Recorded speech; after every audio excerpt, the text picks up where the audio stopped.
Good morning, good afternoon, wherever you're watching us from. Welcome to the Thirsty Thursday edition of The Rundown. I am your host, Craig DeLuz, and, I don't do this program on my own. Good afternoon, good morning, everyone. Welcome back to The Rundown. Like Craig said, this is Thursday's edition. It's one day post-hump day, one day pre-weekend. My name is Mike Peworski. I will be your co-host today. Fantastic, sir. So, any special plans for the weekend? Work, just the usual, just work. Just work. I hear you. That's all I do. Well, we've got a nice weekend of beautiful weather out here in California. Until it starts to get back into the hundreds next week. So, my plan is to enjoy the outdoors. Will that be with the fires or the mudslides you'll be enjoying? We have neither fires nor mudslides currently here in the state of California. Any hurricanes headed your way? Well, no hurricanes, but we know about those a week in advance, so we get all of our good party supplies. Ah, good. So you'll be having some slurricanes. That's exactly right. We do some hurricanes to get them done. Then you get your flaming hurricanes. The one thing you have to be careful of is sharknadoes, because we'll get those during the hurricanes. Exactly. I will not be sharknadoed. Well, actually, sharknadoes aren't they more common to California and Hollywood? They might be more common down there, but we get them. They spur off from the slurricanes, and you got to sit outside with a 50 cal, aiming it up in the air, waiting for them sharks to come at you. So again, I will not be sharknadoed. The one thing I have to say, I think that California and Florida share in common is, number one, they are two of the most beautiful states of the 50 states, but also tend to have some of the weirdest news and stories come out of them. Well, we have something you don't have. We have Florida Man, so you can't beat Florida Man. Well, no, you cannot beat Florida Man for weird, except for the granola-eating, dirt-chomping, spotted owl, tongue-kissing druids that tend to run everything here in California. I have something that can beat that, Florida Woman. Just as long as the two don't get together, that would be. I don't know that that's safe for broadcast. Yeah, no, absolutely not. We'll keep them. You stay on your side of the Mississippi, and we will too. Exactamundo. All right, folks, let's get into today's news. All right, so the first item that we have here is ATF has finally come out with their new rules in regards to braces. Now, I have to tell you, and this is for those of you who didn't care at all about bump stocks and we're just no matter what, we're gonna talk up Donald Trump and all of that. Don't get me wrong, I appreciate Donald Trump and I appreciate all that he did for the Second Amendment in particular, appointing a bunch of good judges. But we talked about if we're going to allow him and his ATF to redefine firearm accessories that we don't care about, then future administrations were going to have the ability to do the exact same thing to firearm accessories that we do care about. Now, there still are a lot of people out there who don't care about AR braces because they don't have one, they don't use one. But guess what?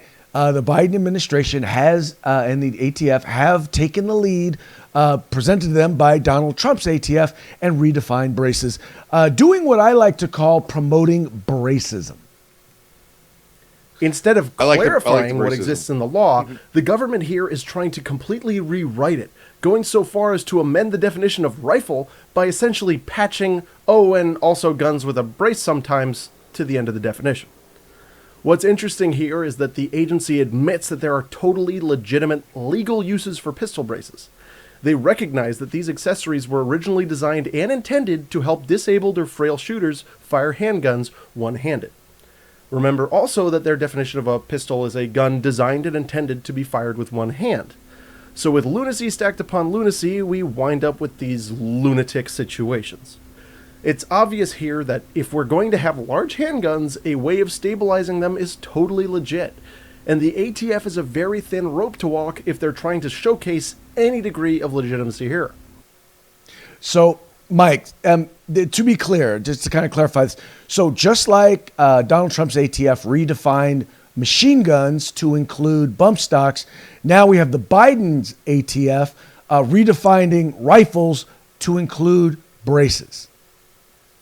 Yeah, and again, Craig, you and I have had this discussion before. Trump gave up bump stocks because he knew it would not stand up to judicial muster, and we're seeing that happening now throughout the country in many different jurisdictions. That was to give top cover to the NRA and to again, he knew the judges he was appointing and it would not stand up. So we're seeing that happening now with the Biden administration. At least when the Trump ATF did it, you could read it and it made sense. You may not have agreed with it, but it made sense. Now with the Biden administration, just like Matt was pointing out there, that they're making stuff. I mean, they're literally making things up. Weights, lengths. They're just pulling things out of midair. They're not using adding one term to another. They're literally creating whole new definitions and a whole new specter of what a brace and a handgun and a rifle is. Right now, folks, by the way, that was Matthew LaRosiere from the Firearms Policy Coalition. I encourage you, click on the link and watch the entire video, and he'll describe just how absurd the ATF's new rules are. But it is important to understand that this is something, by the way, a rifle is already something that is clearly defined in statute, which means in law, which, by the way, is written by the legislative branch of the government. The ATF, which is in the executive, is now redefining it, creating a whole new definition of what a rifle is. And the craziest part about it is that they're literally writing this so it is almost impossible for any brace, whether it's an AR brace or any other brace, to be considered a legitimate brace and not fall into the definition of a short barrel rifle, which, by the way, I don't understand why short barrel rifles are still illegal anyway. Or regulated? Well, because it's still in U.S. code back from 1932 and 1934, and until that's taken away, you're going to continue to have Class 3 firearms, which was a result, by the way, of the St. Valentine's Day massacres, which did not involve any legally owned firearms to begin with. So of course they put the ownership onto the owners of the guns. Mm-hmm. This is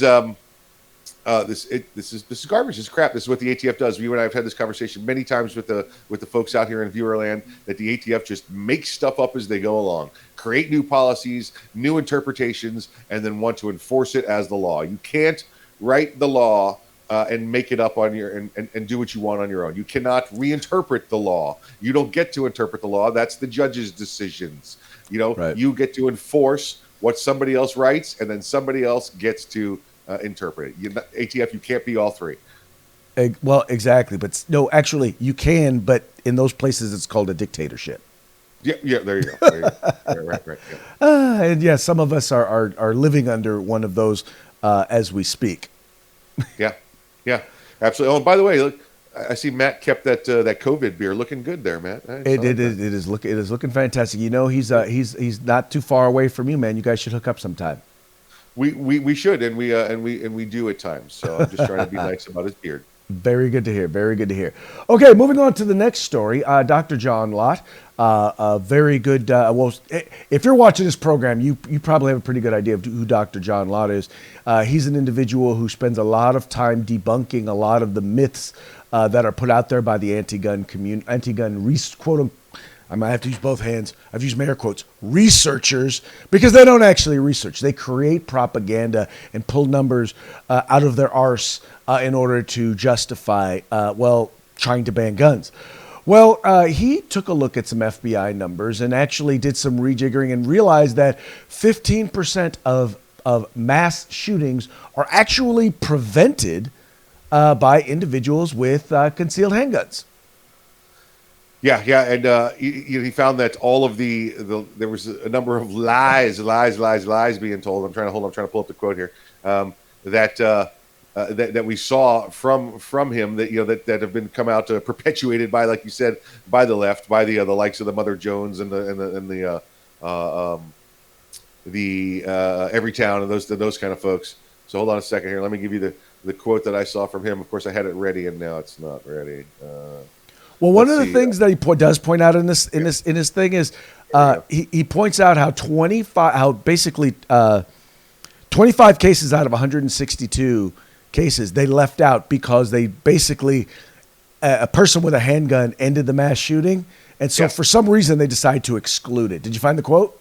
Yeah, I did. It said the FBI reports keep excluding cases where shooting attacks have been stopped by concealed handgun permit holders. Put it differently, while 36% of active shooting attacks have occurred in places where guns are allowed, almost half of those were stopped by people legally carrying concealed handguns. But none of that is in there. None of that's in that report. All of that information is always excluded. So you've got a billion active shooters, and nobody ever had a chance to survive because the guns are bad. Well, you know, the other things that are, quite frankly, are not included in these reports are incidences where maybe less than 4 people were shot, but an individual with a concealed handgun was able to stop it before more people got shot.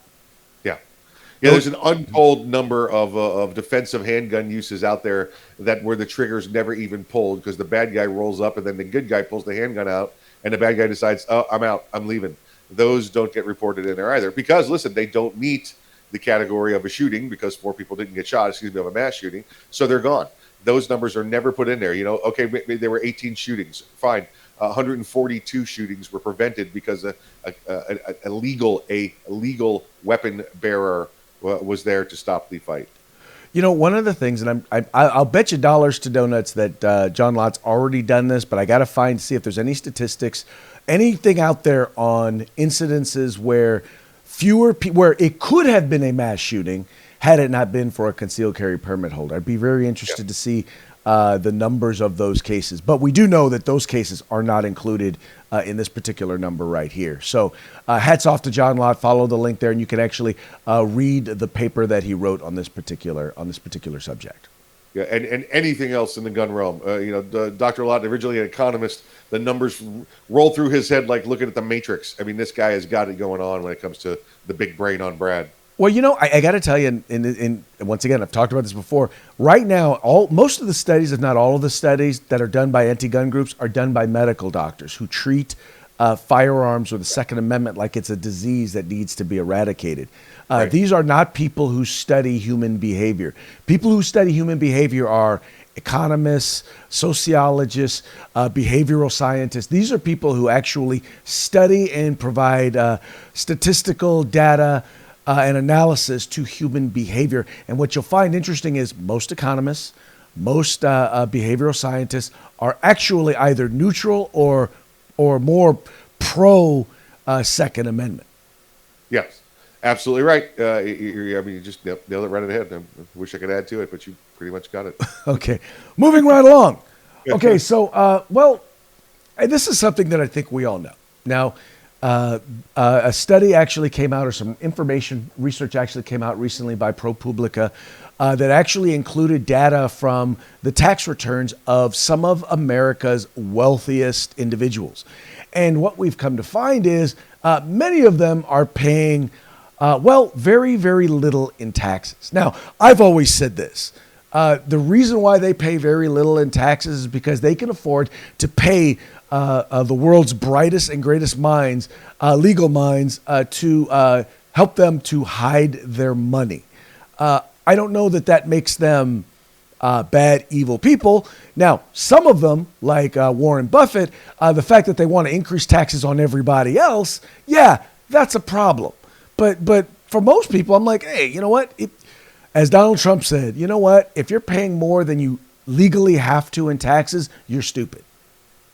Yeah, absolutely. And I don't know, Craig, you say, where to hide your money. Listen, if it's legal, it's not hiding the money. It is written into the laws. It's written into the codes that, listen, if you take a investment loss, you can use that against the tax you owe and you can cancel it out. And that's what's happened in many of these places, because if you or I have an investment loss, Craig, it's a small percentage. If they have an investment loss, it's millions and millions of dollars, which cuts back against their tax liabilities.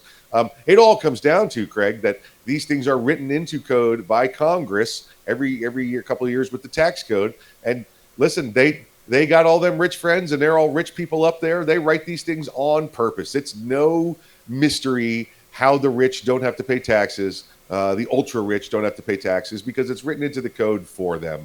We know that, and we know that the super rich, fund the rich people in Congress. We know how lobbying works. it's always going to be, Craig, where those in the middle are going to pay the most tax, 30, 40%, whatever it is. The poor are going to get a little bit break, and the ultra rich are going to pay nothing. It's just, it's written that way because the rich want to take care of the rich. And if it's, as long as it's the law, it's the law. Well, I can't say that I disagree with you, sir. In fact, I 100% agree with you. I'm like this. It is, if everybody paid the same percentage of taxes, and a lot of people say, oh, well, the rich need to pay their fair share. Well, the fact is that if everybody paid 10% in taxes, in federal taxes, everyone would pay their fair share. If you made $100, then you would pay $100 in taxes. If you made $100,000, then you would pay $10,000 in tax. I mean, I don't know if now that I forgot, I don't know if my math was right on that. But you were wrong on one of them. But we know how you are with the math. 10%, folks, 10%, and I'm all for the flat tax. In fact, it was I think that was Herman Cain's platform last time before he passed it. His when he was running for office, flat tax 10, 10, 10, or I think his plan was 999 actually, if I recall now. So yeah, I'm all for a flat tax. That's the only way to make it equal. All right. So then the question is, in this particular case, this is what they use, or this is what the lefts use to say that the rich doesn't pay their fair share. Because they say, oh, well, they pay a lot less than the average person. And so how exactly do you combat that argument? Yeah. Well, until you have a flat tax, you're never going to be able to combat it because you have to rewrite the entire tax code. And the only way to rewrite the entire tax code and make it fair is the flat tax. Right. Well, sometimes it's guess we're just never going to actually be able. Well, let's put it this way: with some folks, you'll never be able to make the argument because they're not interested in the truth. No, they're not and listen, interested, the left knows. The left absolutely knows that how the tax laws got written. By rich dudes with super rich dudes making up the laws, and they know that. But it's easy to point a finger and say we want more money, so let's go after the rich and make it. It's all a bunch of lies and smoke and mirrors. You want it done? Go to a flat tax. That's all you need. Exactly. All right, moving on to the next story. So we all know that the left is easily triggered, and for some reason, the idea of American flags or people with Trump flags, or let me clarify, in particular, white people with Trump flags, tends to trigger some folks. In this particular case, I saw yesterday on Tucker Carlson, there was someone from The View who had made this comment, one of the hosts, I think, of The View. But in this particular case is someone who's on the editorial board of the New York Times, who basically came out and said that, well, I was out and I saw a bunch of trucks with American flags and with Trump flags, and her whole thing was it flat out triggered her, and she said, as long as America is synonymous with whiteness, this is going to be a problem in these United States. I was on Long Island this weekend visiting a really dear friend, and I was really disturbed. I saw dozens and dozens of pickup trucks with explicatives against Joe Biden on the back of them, Trump flags, and some cases just dozens of American flags, which is also just disturbing because essentially the message was clear. It was, this is my country. This is not your country. I own this. And so, yes, when I drive into a neighborhood and it's not July 4th and I'm not in a predominantly military household neighborhood and there are flags, American flags everywhere alongside Trump flags, alongside flags with stars in a circle, I feel threatened because the message is very clear. It's a message of white supremacy. It's a message of racism, and it's a message of their country, not my country. Yeah, Craig, I watched this little video, and she was triggered by pickup trucks. Pickup trucks she got triggered by. Then she added in that she saw some Trump signs. She saw some anti-hate Biden signs. And then this is the one that really gets me. She was triggered because she saw a bunch of American flags. And American flags just prove whiteness. I was like, what the hell? Okay, first off, she's New York City, and Right. she's so deep embedded in liberalism in New York City that when she went to Long Island, it was like for her going to the country. I went out to the country and saw these rednecks, Right. and all she did was go to Long Island. Right. Well, dude, you know what it reminds me of? And it reminds me of, and I don't know if you've seen this, on Amazon Prime, they have this show called The Man in the High Castle. And it's a version of history as if Germany and Japan won World War II. And there's these flags that are flying that look like the American flags, except that the stars and stripes, the stars are replaced with swastikas.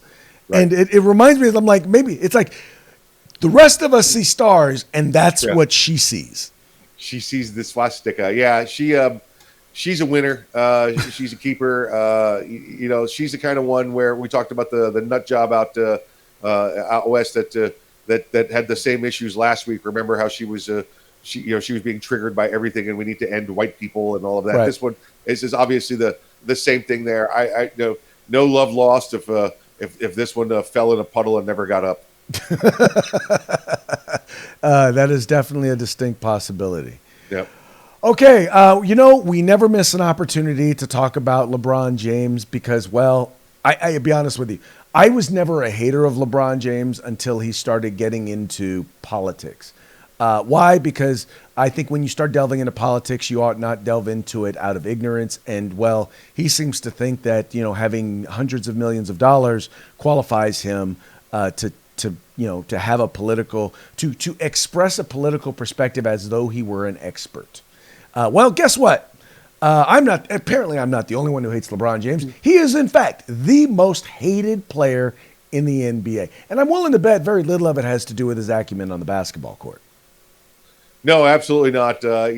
People are sick and tired of hearing this guy's whining, complaining, and he's always right and we're always wrong. He knows better than us. He knows all about policing. He knows all about protesting. He knows all about the government. This guy just. I guess he must be a decent basketball player. He's still in the league. I mean, you got to play. I honestly haven't watched a basketball game in a couple of years. But Craig, did you see the map? Did you see the map where they showed which players were hated the most and where? Oh yeah, here. Let me throw the map up here.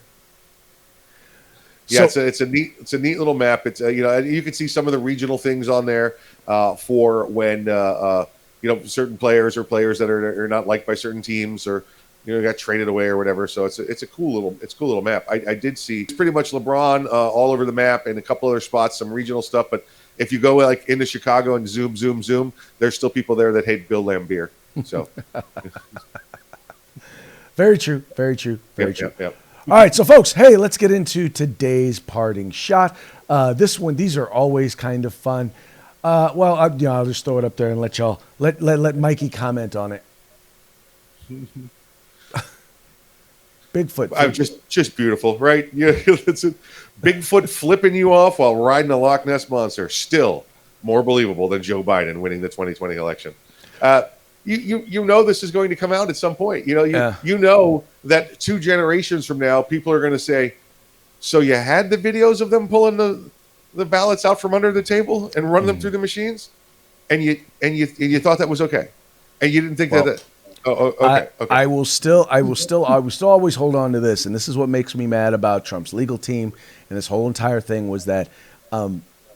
I thought they were given plenty of ample opportunities to put forth the evidence that they say they had, that there was widespread election fraud, and they did. If it was there and they had it, they did a piss poor job of presenting that evidence. I think there was plenty of evidence that in various areas there was definitely behavior that was in some cases fraudulent, in some cases they just screwed up.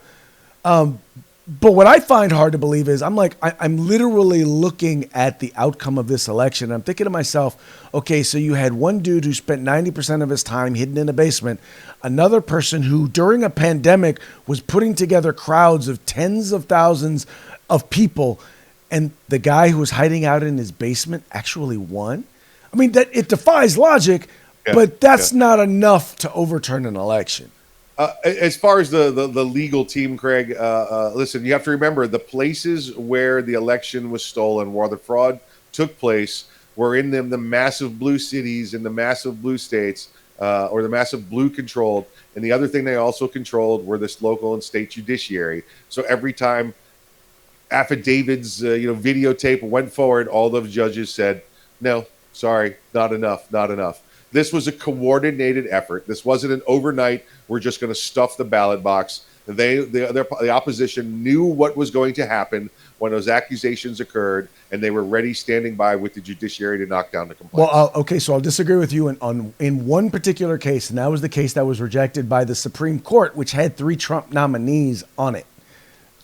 Correct, but remember, they did not knock down the application itself. They said that it was not ready standing for them.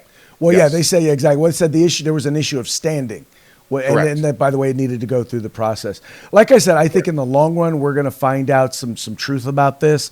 I think it pushes the need for change, electoral change in particular at the local levels, which, by the way, is what we're seeing and what Democrats are fighting against, to actually have some accountability. Well, then again, Democrats and accountability really, it's like, vinegar and water. Yeah. Yeah. So, hey, Mikey, tomorrow, Freedback Friday. Let the folks know. Craig. Let the folks know what's going down. I'm going to reach into the loophole and pull out from Gorilla Machining, a T7075 aluminum upper receiver for an AR, and from the Grid Defense. Check out Grid Defense. They have an 80% aluminum paperweight that you can put these two together and make sweet magic with. And this is what you can get. But Craig, tell them how they get it. All right, so here's the deal, folks. Freedback Friday. We monitor our conversations. Right now, we're just doing the chat that's taking place on Facebook because guess what? We have over 200 to 250 followers on Facebook. We will start doing it on YouTube if we get our YouTube subscribers over 100. But here's the deal. You got to comment. And there's got to be at least 10 commenters. You got to comment, and the best commenter, person with the best comment, wins. It's that simple. So we call it Freedback because, well, we want your feedback, and we monitor and we talk about your feedback. And if your feedback is good, well, then you get something for free. That's why we call it Freedback Friday. Freedback Friday. We're going to make a little theme song for this show. It's Freedback Friday. Hey, if any of you out there are musicians and can create a theme song for Freedback Friday, we will definitely make it a point to give you guys a nice quality shout out, and we'll use it for you, obviously with your permission. Remember, this is a children's show, so watch the language. Okay, just because some of us have the mentality of children does not necessarily mean it is a child show. Absolutely right. Yeah, absolutely right. Yeah. I got stories rolling right now, but we don't have the kind of time. Yeah. Exactamundo. All right, folks. Well, hey, that's going to be it for this edition of The Rundown. We very much appreciate you tuning in. We appreciate you subscribing, liking, and sharing, and telling your friends about The Rundown. 2A News with conservative views. Like, share, subscribe. We'll see you tomorrow on Freedback Friday.